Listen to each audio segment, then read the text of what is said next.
Nyakati za usiku hivi, huyu mshikaji anaonekana kumwandaa huyu bidada, lakini hajapenda kabisa. Amenuna, amekunja uso. Mshikaji yeye hajajari kabisa, akaamua kupunguza nguo hapa, then akaendelea na shughuli yake. Lakini huyu dada akaamua kumsukuma. Mshikaji mwenyewe akabaka anashangaa. Akamfukuza. Ikabidi huyu bidada sasa toke hapo kitandani na amue kukimbia. Mshikaji anamrushia nguo pamoja na mabegi yake. Je, kuna story gani nyuma ya huu mzigo? Hakikisha unaungana nami mwanzo hadi mwisho. Lakini pia usisahau kusubscribe, kulike na kucomment.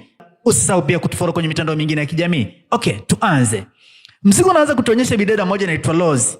Wapo na rafiki yake mmoja anaitwa Annabella, wako wanaelekezana masuala ya interview. Bidada anamwambia inatakiwa ujiturize kwanza, usende haraka haraka. Sasa Rose anajaribu tena. Sasa anajaribu anaanza vizuri, lakini mwisho siku anaenda haraka. Anamwambia sikiliza rafiki yangu, usiende haraka. Jaribu kupumua kidogo, ujipe muda. Yaani usiende haraka haraka, hutasikika. Sawa rafiki yangu? Sasa wanaelekezana hapa, mwisho siku Rose akawa ameelewa na masuala ya interview yakaishia hapo. Usiku kaingia, ikabidi walale wapumzike. Kesho yake asubuhi tunaonyeshwa nyumbani kwa kina Rose. Huku nyumbani yupo mama yake na Rose pamoja na mdogo wake anaitwa Juliet. Sasa mama Rose anapiga. Alo, nilikupigia ulikuwa upokei simu jamani. Mama, najua. Ndio, nilitaka nikwambie kama una hela kidogo unitumie tumpeleke mdogo wako hospitali mama. Yaani hapa penyewe naenda kwenye interview. Sawa, lakini kidogo tu. Jamani mama. Ndio. Alo. Sikiliza. Alo? Sasa Rose amepigwa na butwa, hawezi kuongea tena. Alo, unanisikia? Ndio mama, nakusikia. Lakini nakwambia sina chochote mama. Yaani hapa ndo kwanza naenda kwenye interview. Nikipata nitawatumia mama. Jamani mama, mimi sina chochote. Oh, sawa mwanangu, ninaona. Mungu akutangulie. Lakini huwa unaomba? Ndio mama, huwa ninaomba. Sawa, usisahau pia kuwasaidia wale ombaomba. Hao wanaweza wakakusaidia baraka. Maana mkono utoao ndio mkono utakaopokea. Sawa mwanangu, Mungu akubariki. Mama akakata simu na Rose akakata simu upande wa pili. Sasa huku mtaani tunaonyeshwa kuna ombaomba mmoja. Huyu jamaa anaitwa Chris. Yuko anaomba tu, watu wanakuja hapa wanamachia do, anafurahi angalau siku inaenda. Sasa Rose naye alikuwepo haya maeneo. Akafika hapa akamwona huyu ombaomba. Akawa anamuelekeza kwamba anahitaji chochote kitu. Rose akawa anakumbuka maneno ya mama yake kwamba toa kwa hao ombaomba, mkono utoao ndio utakaopokea. Sasa Rose kabidi tu achukue fedha kidogo ampe huyu ombaomba. Baada ya kumpa akaondoka. Lakini moyo ulikuwa unamuuma, ndio hicho alichokuwa nacho. Mshikaji akachukua mkwanja akaweka hapa. Then Rose akaendelea kutembea tembea na kutafuta kazi. Ana karatasi moja ya maelekezo. Kwa hivyo huwa mara nyingi anakuwa anatafuta sehemu ambapo anaweza akapata kazi. Basi bana, mzigo unatupeleka mpaka upande wa pili. Hapa yuko Rose na rafiki yake. Sasa akapita yule ombaomba. Rose akasema, wewe, simama. Wewe si ndio yule niliyekupa hela kule ila siku, si ndio? Ni wewe. Wewe njoo, wewe mwizi, njoo. Sasa ikabidi wamfukuze, waanze kumkimbiza huyu jamaa. Sasa huko bado hali ya mdogo wake na Rose ni mbaya sana. Mama yupo anajaribu kumsaidia, lakini bado hali ni tete. Mama mwenyewe amechanganyikiwa, hajui atende nini wala afanye nini. Anaona mtoto wake anaangamia, anakufa anamuona. Sasa Rose anampigia simu mama yake, anamwambia mama, ni kama unalia mama, usilie mama, tafadhali. Mimi najitahidi, nikipata fedha nitawatumia. Yale Rose ni kwamba anachanganyikiwa, kazi hana na bado mdogo wake anaumwa, na mama yake anaendelea kumpigia simu wakati wote akimwambia kwamba kama akipata chochote ajaribu kuwatumia. Leo hii rafiki yake alikuja hapa kamkuta Rose kwa disappointed, yani hana raha kabisa. Akawa anamcomfort, anamfariji. Basi akamwambia sikiliza, mimi nitakupa chochote kitu uende ukawaone nyumbani, sawa? Basi Rose akafurahi hapa. Akasema kweli, utanipa nauri? Asante rafiki yangu, mimi nashukuru. Basi rafiki yake akamwambia hata usijari. Okay. Sasa baada ya siku chache kidogo Rose alienda nyumbani. Wako wanazungumza na mama yake. Sasa mdogo wake anawatazama jinsi wanavyojadili kuhusiana na kumsaidia. Ile mdogo wake anasema sikilizeni mama. Nisikilize, mmenisaidia vya kutosha. Mimi ninakufa tu, niacheni hata kama nikifa. Unazungumza nini eti ukifa? Hivi unajisikia mbona unakuwa binafsi hivyo? Eti ukifa, hujali wengine kuhusiana na wewe? Eti mbinafsi ndio. Jamani, sasa ubinafsi uko wapi? Lazima tukubali ukweli tu kwamba mimi ninakufa. Sasa mnaendelea kuhangaika na vitu ambavyo hamviwezi. Nyewe mtaweza kunitibia? Mimi nakufa tu jamani, mkubali. Mkubali tu. Hakuna namna. Sikiliza, mimi sitaki. Kwa nini wewe mbinafsi hivyo? Hivyo najua kama wewe una sisi na sisi tuna wewe. Hiyo ndio furaha yetu kukuona ukiwa hai. Mimi hapa. Okay, basi acha mimi niondoke. Mdogo wake na Rose akaondoka. Alikuwa anajaribu kuambia kwamba yeye wamwache tu afe. Hakuna namna. Hawawezi kumtibia. Sasa baadaye Rose akamfuata, akamwambia, sikiliza mdogo wangu. Samahani, najua nilikukaripia, lakini ni kwa sababu tunakupenda. Tunahitaji uishi. Lazima tutafute njia. Lazima uwe hai. Mdogo wake anasema sawa. Anamwambia, kwa hiyo tunafanya nini sasa? Rose anamwambia, sikiliza, mimi nafikiria tu posti kwenye mitandao ya kijamii. Nikupige picha pamoja na dokumenti zote. Watu wanaweza wakaguswa wakakusaidia. Sawa. Lakini mdogo wake anaweza kusema, sikiliza, mimi naona hilo sio. Yaani hiyo hapana kabisa. Yaani haijaniingia. Kwa hiyo una mpango gani? Kwa sasa sina mpango. Sasa lazima tuangalie kila njia mdogo wangu. Ndiyo, lakini sio hiyo njia. Lazima kuna njia nyingine. Sasa njia ipi? Sijajua, lakini sasa labda tutapata njia tukisubiri. Sasa huko upande wa pili tunarudishwa kwa yule ombaomba ambaye nilikwambia nitakupa story yake. Kama kawaida yuko anaomba. Sasa Rose ni kama anampiga chabo, anamchungulia. Mshikaji naye anaendelea kuzikusanya tu. Sasa ni kama kamuona Rose akashtuka. Rose naye ni kama anamnyemelea hivyo, akajifanya anapangusa. Ile kuinama kidogo tu, mshikaji akamchola na kisha akachukua vilivyo vyake akaamsha. Sasa Rose anatahamaki, mwamba ameshaondoka, ikabidi aanze kumkimbiza. Sasa mshike nyuma ya gari hapa. Mwamba anapiga hatua mbele kidogo, Rose naye kamzungukia upande wa pili. Angalia vizuri.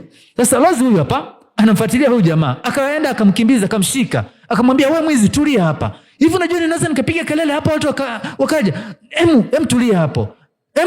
Nitakuitia mwizi. Hivi unajua, yana achukua hela zangu. Nipe hela zangu hapa. Nipe hela zangu, najifanya tu ombaomba kumbe hamna lolote. Nipe hela zangu.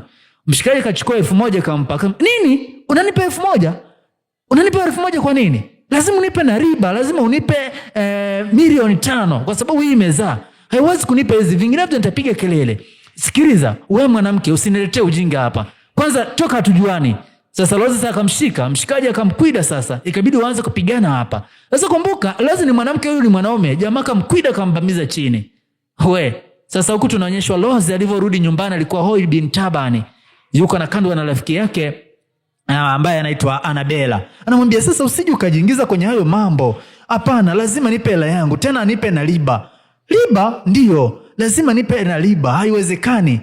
Kwani mtu anapenda kukopa kwenye mabenki si analipa na riba? Kwa wewe ni benki. Leta nikusaidie hapa, achana na hayo mambo bana.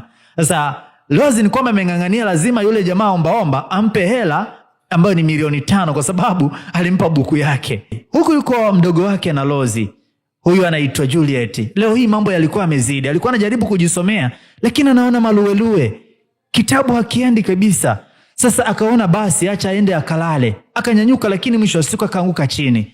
Mama kasikia, akaja nakimbia akasema, jamani mwanangu, pole kipenzi, twende nikupeleke hospitali. Akaanza kumnyanyua na kisha kampeleka hospitali. Ila huko upande wa pili sasa, huyu jamaa ombaomba alikuwa ananyata. Anataka kutoka. Tazama, huyu mshikaji ni kwamba anatoka hili jumba, lakini Rose naye alikuwa akimnyemelea.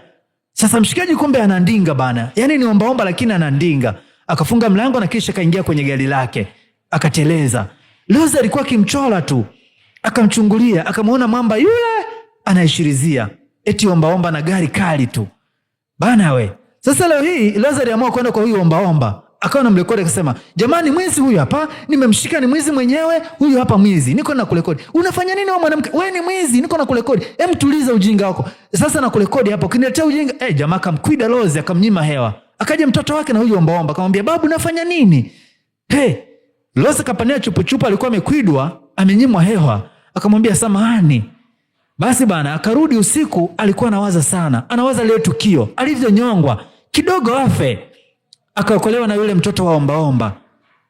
Anapumulia tu juu. Anasema jamani, sasa mimi mpaka lini haya maisha? Basi leo hii akaamua kumpigia simu mama tena. Alo mama.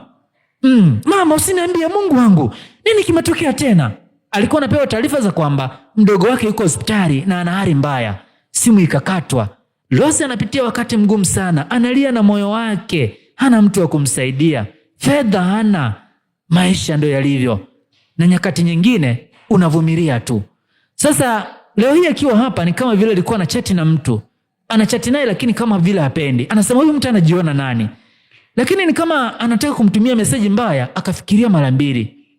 Akajiuliza, nitume nisitume? Akaamua kubadilisha mawazo. Sasa akaandika tu message nzuri. Akasema bora tu nikubali. Akamtumia message huyo mtu na kisha akasendi message huko akiwa na mawazo mengi. Then nyakati fulani hivi za usiku anaonekana Rose kujiandaa.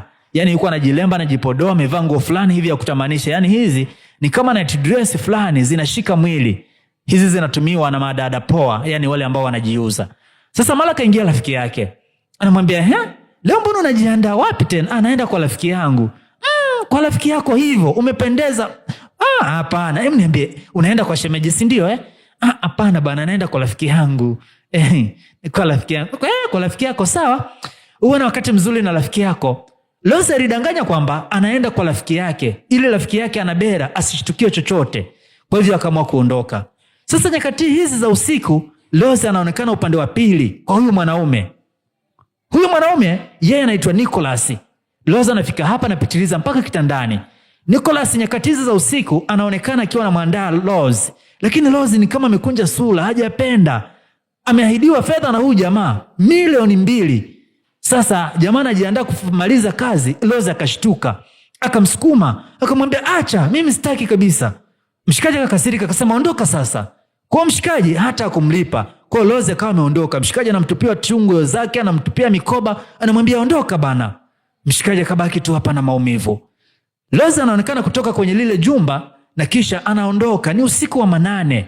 Lakini anaamua kuondoka kwa sababu kile kitendo hajadhamiria, ni shida tu. Anafika kwa rafiki yake, anamfungulia mlango, anamuuliza nini kimetokea? Mbona uko hivyo? Aya basi, ingia ndani basi tukazungumze huko ndani. Rafiki yake anajiuliza, Rose amekumbwa na nini? Basi akaja kuongea naye, anamwambia pole rafiki yangu, wewe mkunywa maji. Rose akachukua maji akanywa. Rafiki yake anamwambia sikiliza, najua unayoyapitia Rose. Watu wengi wanaweza wakakuhukumu kwa sababu hawajui nini unakipitia kwenye maisha yako. Na wengine wanaweza kusema hili mara lile, lakini kwa sababu hawajui kilichopo kwenye maisha yako, usiwasikilize. Njoo kipenzi. Akamkumbatia kumpa faraja. Unajua ni mara chache sana kupata rafiki ambaye anaweza kukupa faraja wakati wa shida. Sasa Rose akaamua kuja tena huku kwa ombaomba. Ndio hii akaja akamkuta mtoto wake na ombaomba walikuwa wanapiga story. Sasa huyu jamaa anajiuliza, amefuata nini tena? Sikiliza, umefuata nini? Samahani, sikiliza, leo mimi sijaje tugombane. Umekuja tugombane au usijaje tugombane? Ondoka. Mimi siondoki. Nimekuja kukuuliza kwa nini unafanya vile? Tayari una nyumba. Nini? Yaani wewe kama nani yani? Sasa mimi naona una nyumba, una kila kitu. Unaomba kwa nini? Kwa nini unafanya hivyo? Toka hapo. Basi mshikaji kabidi atulie. Sasa huyu mtoto wake akapatwa kama na mshtuko hivi. Anashindwa kupumua vizuri. Sasa ikabidi huyu bidada wa kumita Rose aanze kumsaidia. Akawa na mboosti. Yaani anampiga kifuani kwa kumbonyeza ili angalau apumue vizuri. Huyu mtoto akapata nafuu. Anamuuliza vipi mtoto wangu, uko vizuri? Kunywa hii, kunywa. Ikabidi mtoto kwanza apige fundo moja, sijui hii ni dawa, inaonekana ni kinywaji. Alafu anamwambia usije ukamua unamziba mdomo. Mtu naona ana shida ya kupumua unamziba mdomo. Haya pole jamani. Samahani, mimi sikuwa na maana hiyo. Basi Rose ikabidi awe mpole, kilichomleta ikabidi aahirishe kwa siku ya leo. Sasa leo hii Rose aliitwa na mshikaji wa kumita Nicholas, yule jamaa ambaye alimuita kule guest. Rose anafika hapa, anamkaribisha, kisha wanakaa hapa. Mshikaji anaulizwa, kwa nini umeniita? Akaja mhudumu, jamani niwasaidie nini? Subiri kwanza kidogo nitakuja kukuambia. Na wewe? Na mimi niko sawa, hamna shida. Basi wakaanza kuzungumza Nicholas na Rose. Jamaa anasema, samahani, nimekuja kusema samahani kwa sababu ya kile kilichotokea. Sikufanya vizuri. Ni sawa. Ulitakiwa kufanya hivyo. Pia samahani kwa kukupotezea muda. Hapana. Lakini kama ni mara yako ya kwanza, kwa nini ulikuja pale? Ni kwa sababu tu ya shida za kifamilia. Na wala sikudhamiria kabisa. Sawa, ninaona. Lakini pia mimi nataka tuanzishe mahusiano. Uwe mtu wangu, tujuliane, tusaidiane. Hapana. Nimesema hapana. Jamani, Rose akakasirika akasema hapana, hawezi kuwa kwenye mahusiano na huyu jamaa kumita Nicholas. Nicholas alikuwa amemita Rose kwamba wawe kwenye mahusiano. Sasa leo hii Rose akawa anafanya mazoezi bana, akakutana na yule ombaomba. Ombaomba anamwambia nimekuja kusema asante. Ulimsaidia mtoto wangu. Umesema asante. Yeah, of course, hivi tuwe marafiki basi. Sasa wawili hawa wakakubaliana kwamba wawe marafiki. Yani ombaomba na Lozi wawe marafiki. Jamaa akamwomba aende kumdrop nyumbani Lozi. Lozi akakataa. Akasema kama nataka hivyo basi nifungulie mlango, yani kama queen hivi. Jamaa akasema basi hamna shida, njoo nikufungulie mlango wa gari. Basi mshikaji akamfungulia Lozi mlango na Lozi akazama ndani ya gari na wawili hawa wakaondoka. Sasa Lozi anafika nyumbani, anasema simu yangu jamani, jaribu kupigia simu yangu hapo. Anamwambia rafiki yake Anabera. Simu ikapigwa, ikaita, mshikaji akapokea. Alo, asante aise. Sasa ambaye alipokea ni yule ombaomba ambaye ni jamaa yetu anaitwa Chris. Sasa wanaongea vizuri, wanacheka. Anasema haya bye, akampa simu. Rafiki yake anauliza, "Huyo ni nani?" Ni yule ombaomba. Yule ombaomba, subiri. Yule ombaomba ile siku ndio ambaye amekudrop hapa kutoka kwa maadui mpaka marafiki. Niambie imekuaje? Au si umempenda ombaomba? Utani ukawa mwingi hapa, wanarushiana mito tu hapa wawili hawa. Okay, leo hii huyu jamaa kumita Chris alikuwa amekuja kwa Lozi. Wakawa wanasalimiana hapa, Lozi anamuuliza kuhusiana na mtoto. Jamaa anasema amemwacha na mtu mwingine kule nyumbani. Kwa hiyo hata hamna shida kabisa. Lozi akasema basi sawa, hamna shida, mimi nashukuru. Mshikaji akataka kuondoka. Lozi akamwambia, "Vipi lakini? Mama yake yuko wapi?" Jamaa akasema kuhusiana na mama yake, ndiyo mama yake. Mama yake aliondoka kitambo sana. Baada ya kujifungua yule mtoto na kuona ni mlemavu, akamkimbia. Kwa hiyo akaniacha naye. Kwa aliondoka. Na kwa nini labda ukwenda hata kumtafuta? Kumtafuta? Yaani yule ni mtu mzima na anakiri timamu. Halafu ni mama wa mtoto aliyeamua kumtelekeza. Loza akasema ni kweli naona. Lakini nina kitu nataka kuuliza tena kwa mara nyingine. Kwa nini uliamua kufanya kazi ya kuomba tu? Jamaa anasema kipindi hicho hali ilikuwa ni ngumu. Nilifukuzwa kazi na sikuwa na uwezo wa kumtunza tena yule mtoto. Kwa hiyo ikabidi nianze tu kuomba. Na nikaingia moja kwa moja kwenye kuomba. Na una muda gani unaomba? Mshikaji akasema nina miaka 6. Miaka 6? Jamaa anasema ndio. Ilikuwaje? Lakini bidada akataka kujua zaidi, akasema na kwa siku natengeneza kiasi gani? Jamaa akasema hali ikienda vizuri 20,000 hadi 60 kwa siku. Ndio, yani ikienda vibaya labda 28,000 hadi 50. Nini? Unasemaje? Ndio, kwa siku moja tu 20,000 hadi 60,000. Kumbe hiyo kazi na hela nyingi hivyo. Kwa siku moja au wiki? Jamaa anasema siku moja. Yani Lozi akawa anashangaa. Eti jamaa kwa siku moja kwa kuomba tu ana uwezo wa kutengeneza 20,000 hadi 60,000. Sijui Lozi kavutiwa, lakini ni kama vile mdomo umebaki wazi. Je, unadhani nini kitaendelea? Hakikisha usikose sehemu ya pili ya mzigo wetu usafi kabisa. Na hakikisha niandikie hapo kwenye komenti. Je, umeupenda mzigo tuendelee nao ama tusiendelee nao? Mkiandika mmeupenda watu wengi, basi mzigo huu utaruka mapema sana. Lakini kama mtakuwa hamjaupenda, basi hapo tutakuwa tumegonga besela mzigo wetu usafi kabisa wa Kinigeria. Na mimi ni Mtu Safi aka Mtu Poa. Hakikisha tunakutana wakati mwingine.